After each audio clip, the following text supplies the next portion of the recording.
Morning. Sorry, I was a couple minutes behind. A Monday, I guess. Thanks for switching schedules. And make sure I've got everything here. Okay, so first, the budget. It'll be public by noon today on the website. We've had some technical difficulties with our old financial system that is being replaced, and so that was our limitation to getting it up on Friday. But it will be up by noon today. No millage rate increase, no rate increase for Pensacola Energy at this time based on the 5% CPI increase as prescribed in the ordinance. So no additional rate increase on top of what's already in there. And there's a rate increase scheduled for sanitation based on Ordinance 28-22 that was passed in September of 2022. That was working, we were having some issues financially there. So there's an increase that's in the budget. We have actually paused. There's already a rate increase due that during this fiscal year that we could start tomorrow or yesterday. I've paused that based on recycling, getting that figured out. And so right now, all 20,800 of our households are paying lower than what's already prescribed at the moment until we figure out. I feel like that's what we owe the citizens is an alternative to that. And so that increase has not gone into effect. So when you look at the budget, you'll see the prescribed increase that has already been passed. But same thing, there is no additional increase on top of what's already in ordinance as it sits today, based on the September 15, 2022 council action. And I don't expect, if I get a question about that, I don't expect for this budget that we'll have once a week, twice a week recycling opt-in. You will not see that, of course, but based on the timing of this budget, that'll be something that will have to come back to council once that's ready to go. Let's see, the addition of 7 positions in 2024 and 4 new positions that were added in 2023. And then we've got obviously some raises for police officers and sergeants, and the 3% COLA is for all of our employees. You'll also see year 2 of the salary study I mentioned to you before. It was about a $2 million lift last year. We have to maintain that $2 million because it's recurring, it's salary. We're maintaining that $2 million, and we're adding another $2 million to continue to push and do what we said we were going to do, which is the largest salary reform in the history of the city. So that's a heavy lift, but a much deserved one. And we said that if we want accountability from what the citizens should expect of their city government, we've got to pay competitively. We've got to be able to fill jobs when they're open. And so for us to be as productive as our citizens should expect us to be, we have to be competitive. And that's a big reason why we've taken on this significant lift. And as I told, we had town halls, employee town halls, 2 of them, one at City Hall the week prior, 2 weeks ago, and we had one at our fleet facilities with all of our sanitation folks. We had a meeting with all of our employees last week, and that's what we said is our focus has been on quality. Remember, we cut back some positions a year ago to be able to help fund these raises, and I would rather make sure that we're honoring and rewarding the people who do a good job working here. And if on the off chance that someone is a low performer and isn't doing what they should be doing when they work at the city, then we have the ability for that position to be replaced in short order. And that's the focus on getting these raises up and all of that. And so you'll see there'll be yet another $2 million lift in year 2 of the 3-year plan for the salary reform. All right, we have given you guys a list of the reallocation for ARPA, the main item being taking some of the extra funding that would not be encumbered between now and December 31st. And the proposal that it will come to council is that we fund the Land Development Code implementation. That's we believe to be about a 24-month process. And that is, you guys may recall when we started the audit, there were some questions about whether the citizens would have feedback. And I appreciate the enthusiasm of that, but we were really trying to do an audit of where we stood as it pertains to what our land development code looked like. This would be the more expensive, longer, heavier lift, which is the actual change. What do we decide that we want to change and what we don't? And every mayor in the country, I mentioned to you guys last week, every mayor in the country is looking at every opportunity they have to increase housing stock and inventory. And this is one of the very common mechanisms that mayors are leaning on now, is to say it's time to look at, we are in a different world than we were 16 years ago, 20 years ago, when our code was rewritten the last time. And so our downtown is different. Everything's different. The need, the crisis that we're in for every level of housing. So we're following through on that. I said when I was campaigning that this is something that we would look at. And, I think I've recalled with you guys before, I met with staff either right after I'd gotten elected or it was maybe right before, and said, why haven't, it's been 20 years, that's kind of like 50 years here, in terms of what's going on in the city. And, what's been the holdup? And the holdup, they said, well, political will. And I said, well, you'll have that if I'm here. So it will not be an easy process. There will be disagreements. Not in my neighborhood, not in their neighborhood, and we know that that's going to happen. But the greater good of getting a land development code rewritten that meets the needs, meets the requirements of our city, and helping us alleviate some of the issues that we have is very, very necessary. So looking forward to that. It's a long process, but that is really the main change. We went ahead and provided you everything that was in the existing ARPA funding allocation. You'll see there's about 1.1 million still left unencumbered in homeless reduction.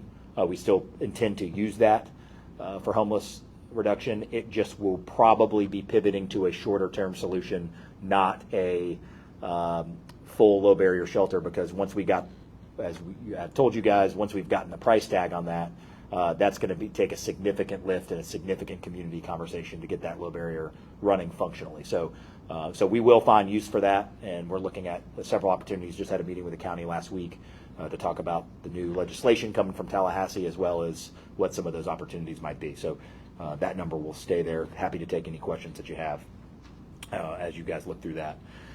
We've got our Q1 numbers for 2024. Obviously, we're lagging the robust data at the airport, but our growth is 13.6%. In passenger boardings at Pensacola International, thanks to decreasing fares. Our average fare is down to $217, which is a 3% increase since 2019. So our average fare has only gone up 3% in the last 5 years. I think we're still battling against one of the charticles out there that said we were one of the highest, maybe a year ago or so. Someone put an article out that said that the city of Pensacola is one of the highest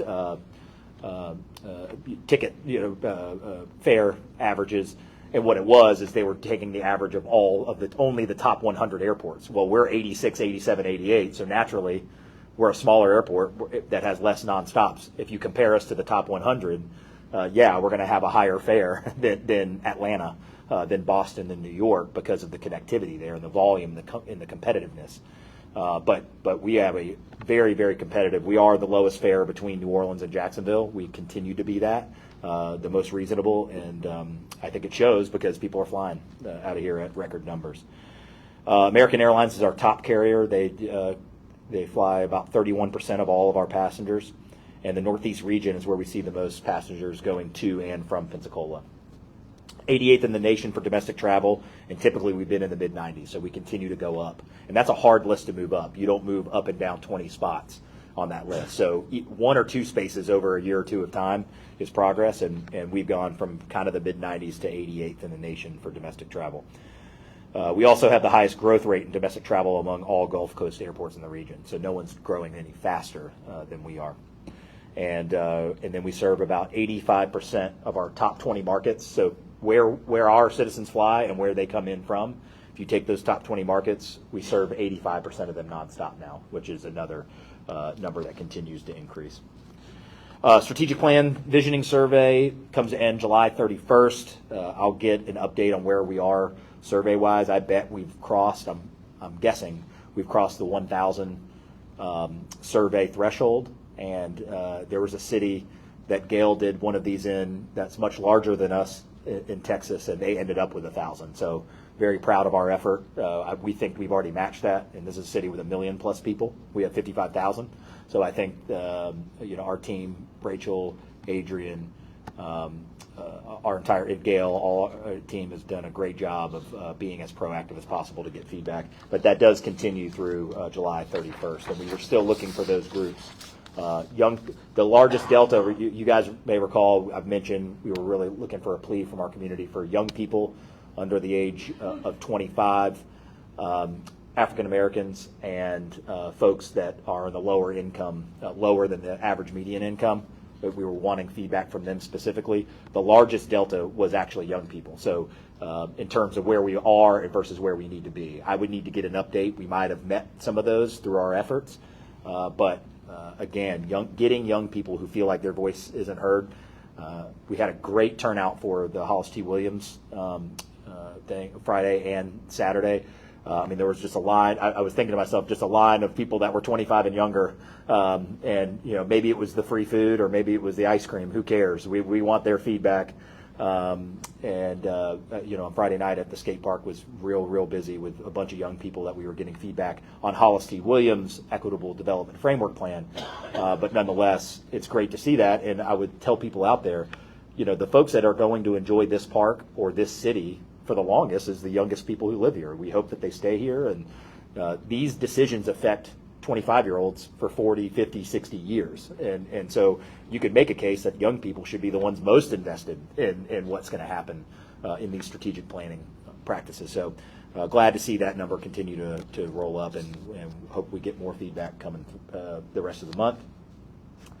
Just an update, because I was just over at the 11th anniversary for Pensacola Network, and Robin and Lloyd Richard and all the great work that they do over there for now 11 years of time, trying to bring people together and lift each other up. I was over there, and it reminded me, if you're in Belmont-DeVilliers, you'll see those bricks still kind of stacked up. We had started that project, and we had the contractor had run into subcontractor issues.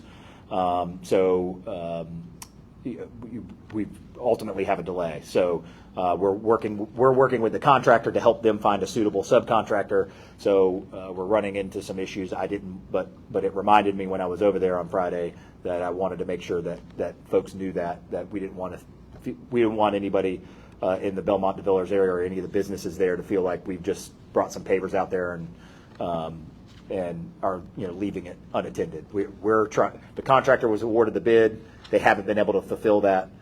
We think our best path forward is we're trying to work with that contractor to find the people to be able to get that done. So, as I said, I didn't want anybody coming to me saying, why aren't we fixing it? That is the update, and we continue to be urgent about that.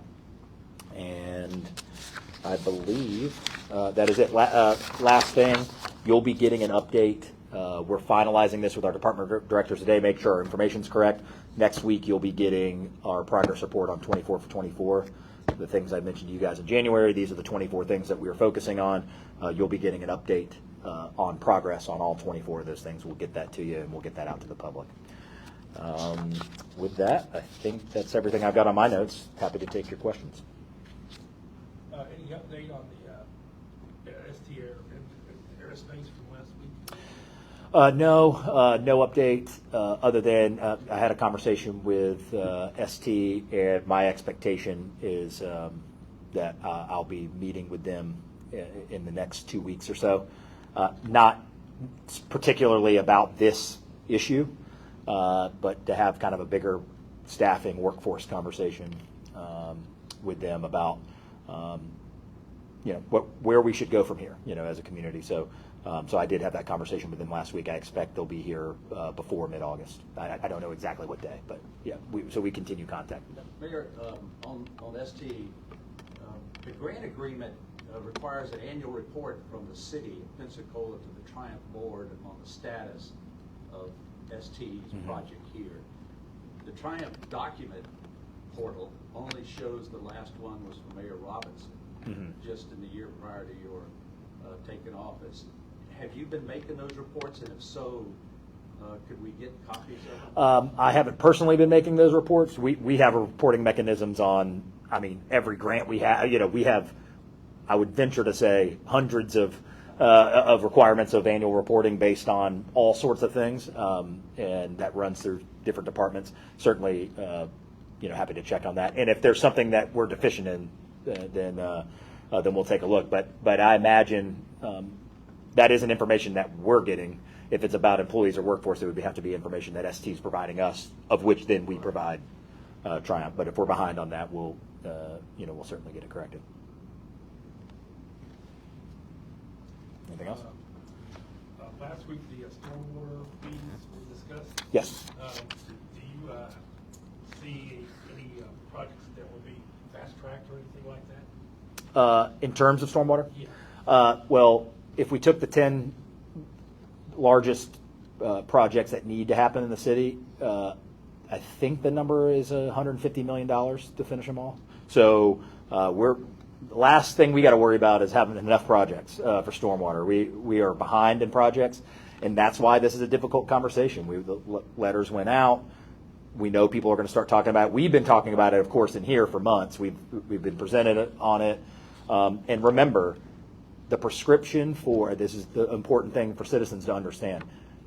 We were told by experts that our stormwater fee, and it's not a tax, a fee, should have been significantly higher than it's been. The city delayed that to the tune of, if we had gone to what was prescribed, we would have another $4 million already injected into stormwater mitigation. I don't think I'm going to get anybody in the city of Pensacola to say that stormwater is not a problem. I haven't gotten an email that says, please don't worry about stormwater. So if we all agree on that, if we all agree, for the most part, maybe someone out there doesn't think it's a problem, but within our 39 square miles, if you say that I think we all agree, that stormwater is a problem, then we have to face it head on. And no one wants an increased fee. Everything's more expensive. Groceries are more expensive. Gas is more expensive. We are not unaware of that. We understand that. This mechanism of this stormwater fee is dependent on the size of your home. This is not an across the board. This is not a millage. If you have a small home, you aren't even paying what the number you're going to hear us talk about, going from 80 to 120-ish, something like that. If you're in a 1,000 square foot home, you're not paying 80 right now, and you're not paying 120 after it. I think it might have been a $25 a year total, about $2 a month.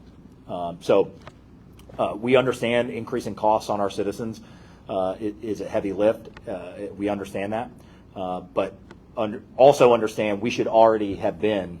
This is us trying to true up to where we need to be, where we can truly, no pun intended, keep our head above water. We have 56 ponds to take care of. We don't have enough money in our current format for us to have any matching grant funds, for example. So if we want to, let's say there's a $5 million grant out there to build a new stormwater pond. Our current funding mechanism leaves us $0 for match money. So if it took $700,000, let's say, we don't have that. We're just generating enough, and really not enough, to clean out the ponds that we already have.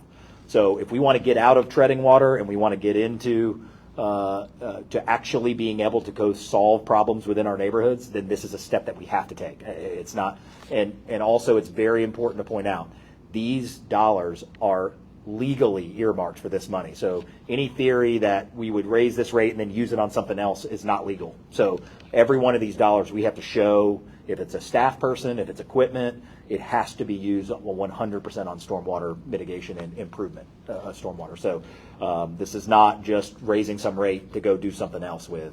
It has to solve this issue. So this is just another one of those things in this administration where we're trying. This is not the popular thing to do or the easy thing to do. It's the necessary thing to do, and that's where we are. And so we'll. I know we'll hear more about it because the letters are going out now. But again, we've presented on that. I think we are in a dire situation as it pertains to dealing with our stormwater issues, and it's just something that we have to be grown-ups about and handle head on, so we can mitigate some of these things in the future. On the ARPA funding on the homelessness solution, can you say yet what the short-term solution is? We're looking through a good productive meeting with county officials we're looking at some things, some short-term solutions. Again, these are dollars that have to be encumbered.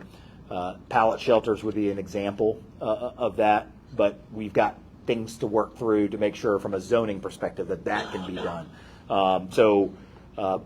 I'm not going to commit to that yet, but it'll be something of that ilk. Will be something of that we can encumber, that we believe, whether it be through the housing aspect or through funding services aspect, that will be something that can be on the ground quickly.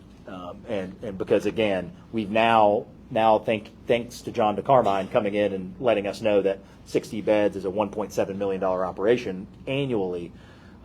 What we don't want to do was spend $1.1 million on a building that sat empty for 5 years while we tried to find funding to operate it, as an example. So we know, as y'all have heard me say many times, the low barrier shelter, I still believe 100% is necessary. I'm encouraged by there are some nonprofit services that are considering lowering their barriers. I think a lot inspired by DeCarmine's visit, that they realize, and in the argument that he makes, that when we are reducing homelessness, but we're only taking the top 10% of those, whether they're not addicted, whether they're not on drugs or alcohol when they show up, whether they're Christian or not, those barriers that are generally in place.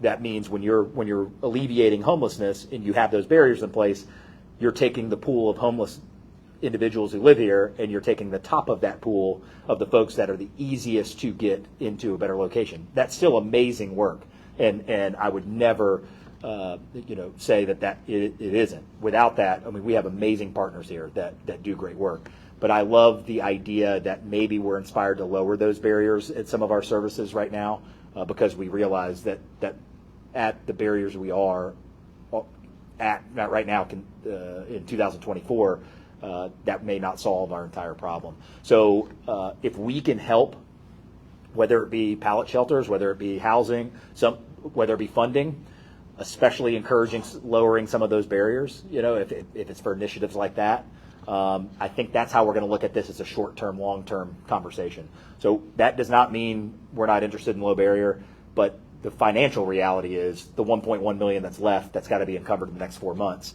is not a be-all, end-all solution for a low barrier, and we learned that with John's visit.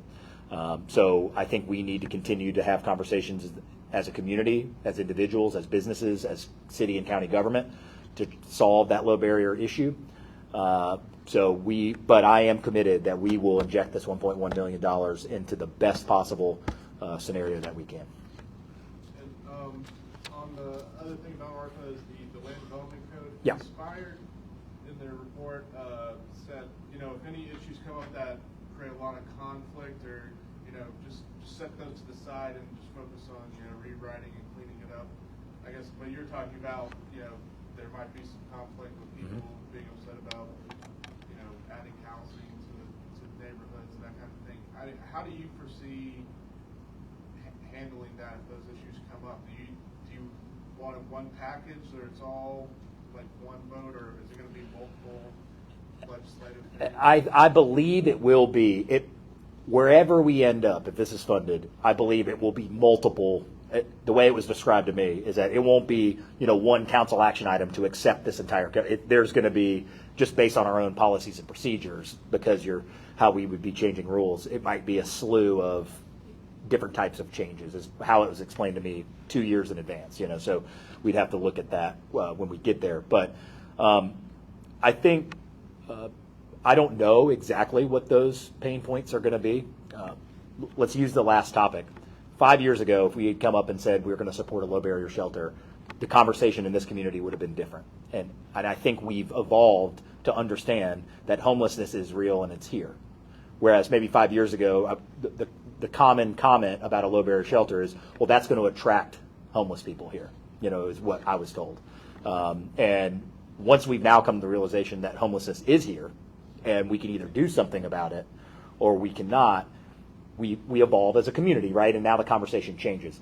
The housing conversation 5 years ago was massively different. 10 years ago, massively different than it is today, and the crisis that we're in right now. So What those complaints might be, I don't know. And 2 years from now, I don't know what those might be. But it's a change in behavior, and what you can count on, you can pick a topic: parking, recycling, homelessness. A change in behavior causes anxiety for people, and it's just human nature. That's all of us. And so we know that any change in behavior is going to cause anxiety. This is how it used to be, and I'm used to this, and this is how it is now. And that happens to all of us in our jobs, in our families, at our schools. And so I know that that's going to happen. I can't predict exactly what those are going to be. If I had to, I would say there's going to probably be some discussion around when we do thicken our neighborhoods, when we look at using a big half-acre lot and being able to build more than one house on it. Those things that make a lot of sense from a housing standpoint. Everyone might like that idea so long as it's not across the street from them or next door to them. So those are the conversations I expect us to have. And I don't have clear answers on it. What I hope to have as an outcome for the Land Development Code is more tools in our tool belt to be able to solve the problems of the city. I don't care, and I'm going to let experts in our community decide in what form that is. So I don't come in with individual, preconceived policy changes that you'd say Mayor Reeves wants to do A, B, and C. That's not how I see it.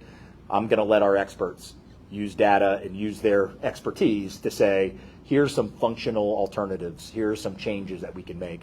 And when those changes come, I expect that there's going to be some pushback. But I do think if we do this right, it's going to be for the greater good of our city, and that will be a better city to live in, to find housing in, to invest in if we do this right than we were before we had it. Mayor, on the state on the homeless issue, Continuum of Care has now got a set of bylaws or Yes. a constitution. Are you happy with the process and what they've come up with? From what I know about it, I do know there's going to be a city appointment, I believe, to the governor. The next vote is who's going to be on their board. Right. Yeah. And so I was just actually catching up with Councilwoman Patton about this last week, and she's been able to invest more time in that than I have so far. But yeah, I think any change to bring more awareness, advocacy, transparency to the COC is a good thing for the community, for the city, and for the COC. I think you'd have to ask them, but I think if we do this right, we continue to follow this all-in plan, and having those checks and balances, that should lift all boats. And so I can tell you, as we've talked about before, Rick, my motivation.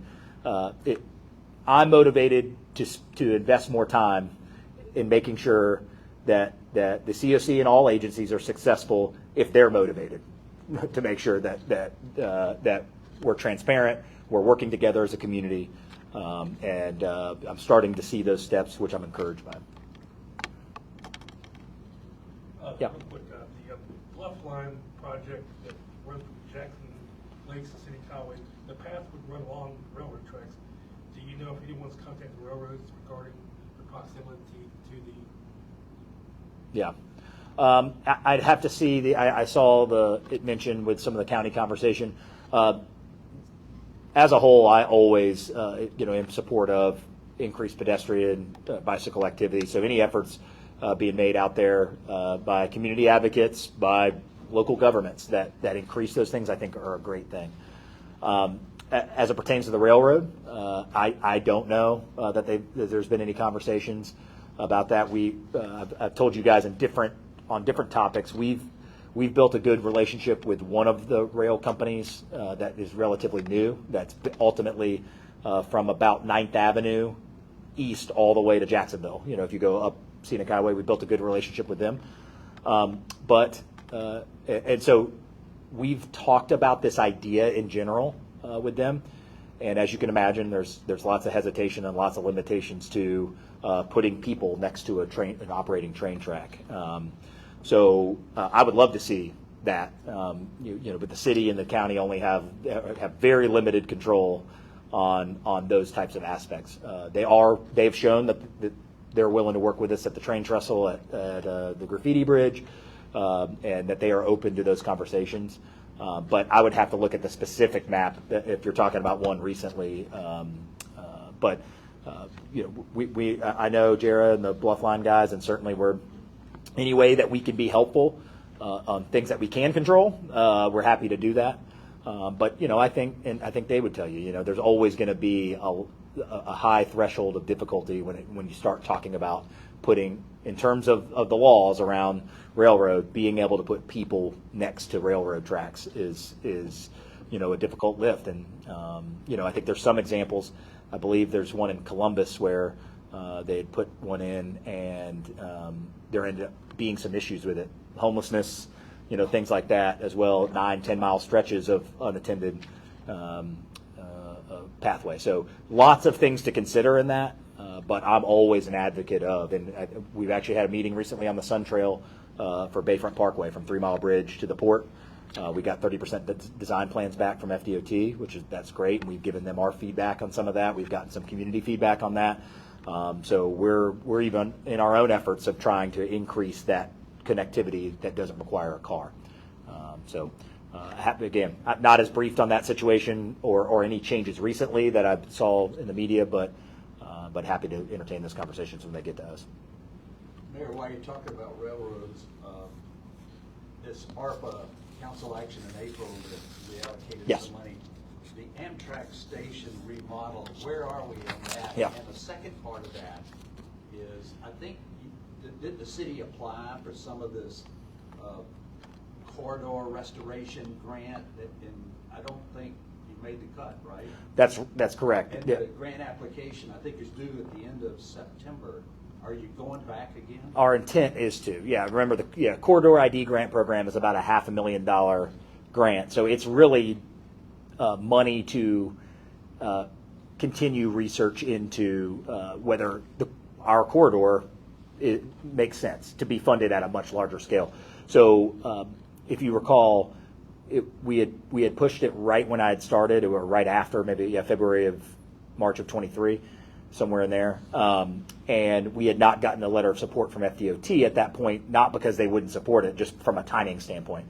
And the 2 locations within the state of Florida that did get corridor ID grant approval had letters of support from FDOT.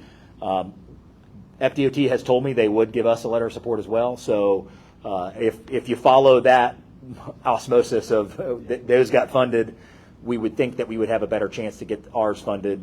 Then that could be a good thing. So, yes, our intent is to continue to pursue it. I do warn everybody who asks me about it. I mean, we are years off.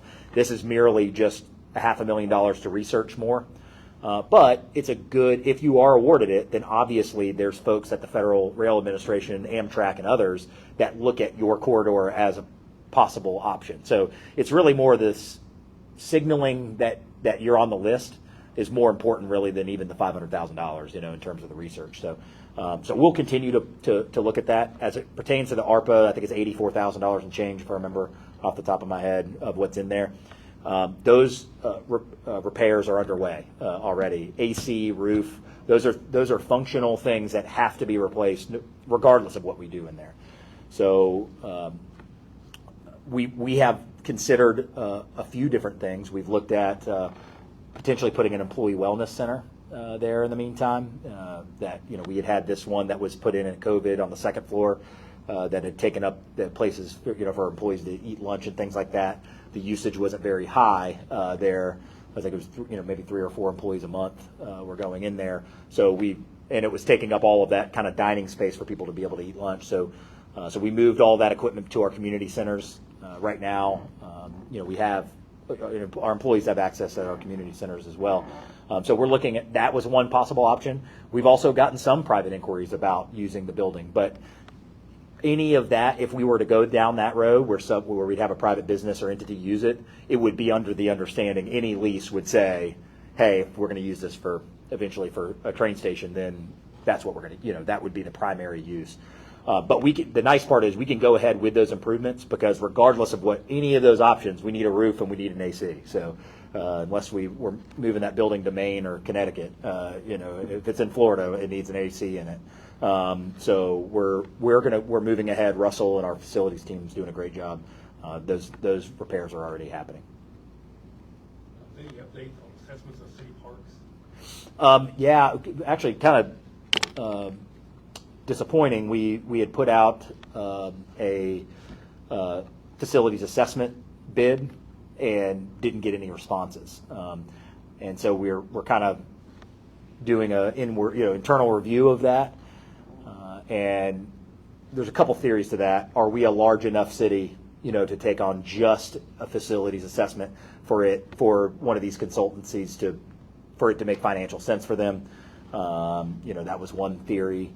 And this is not uncommon. We put out for bids on things all the time that either only get Portland Lou installations, for example. You guys remember we're rebidding that because we got one bid and it was going to be it was going to cost the same as the Portland Lou itself to pour the concrete that went under it.